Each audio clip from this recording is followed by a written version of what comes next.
Lin-Manuel Miranda, what a film. Congratulations. What a directorial debut. Thank you. I have to say, watching this, Rent is my all-time favorite musical theatre experience. I remember the first time I saw it, the 15th time I saw it. Yeah. I felt exactly like I felt watching this movie. I was a blubbering, inspired mess. How did you feel when you saw all your work come together on that big screen? Blubbering inspired mess is pretty close to how I felt too. It's been such a long journey for me, one that began when I saw Rent on my 17th birthday in the back row of the Nederlander Theater, continuing when I saw the off-Broadway version of Tick Tick Boom, my senior year of university, with the brilliant Raul Esparza in the title role.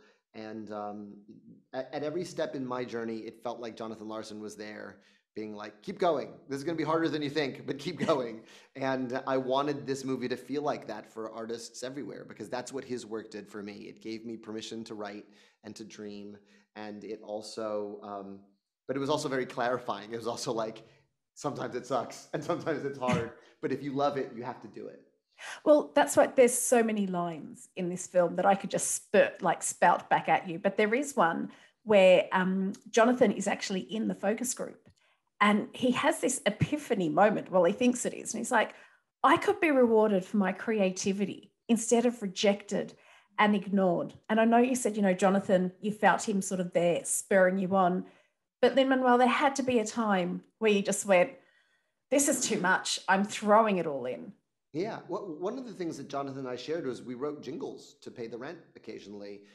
In fact, one of the things I'm most proud of with this film is that it says "score" by Jonathan Larson in the closing credits, because we went down to the Library of Congress, we listened to all his music, music that no one else has ever heard, to the point where there's a scene where he and Michael are driving in a car, and you hear this kind of news radio music playing on the radio.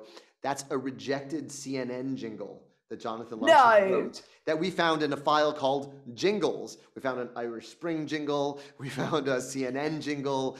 These were just jingles he wrote that got rejected because he wanted health insurance and like anybody else, and was trying to pay the rent. The question that keeps getting asked in this film is, are you letting yourself be led by fear or by love? How do you let love take over when you are so scared?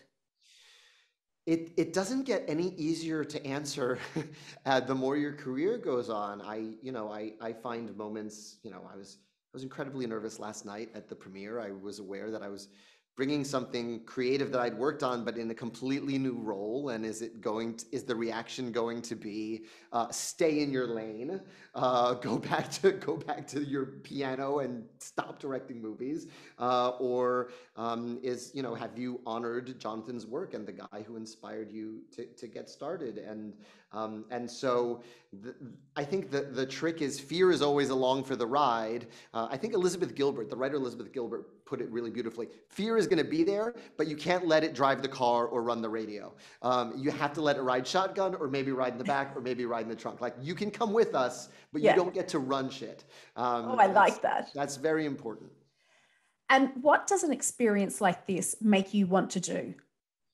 It makes me want to direct more movie musicals, and specifically movie musicals, because I think there is a joy in cracking the trickier thing of how do you pull off a musical number when the camera is right there and the suspension of disbelief is not it's not as high as it would be if you were walking into a musical on the West End or on Broadway. And that's really fun to figure out. And it's the hardest thing you can do, but it's really worth it when it works. There were so many times where I turned to my amazing director of photography, Alice Brooks, and was like, why do people make movies that aren't musicals? This is so much fun, because it's really you get to carry with you the spirit of the little kid who's in the school play. You're putting on the school play at the end of the day, and that spirit is something I'm always trying to stay connected to, because it's what made me fall in love with this. Yeah, well, please keep doing it, because watching it makes me feel like I'm coming alive. Thank you so much, Lin-Manuel. That's very kind. Thank you.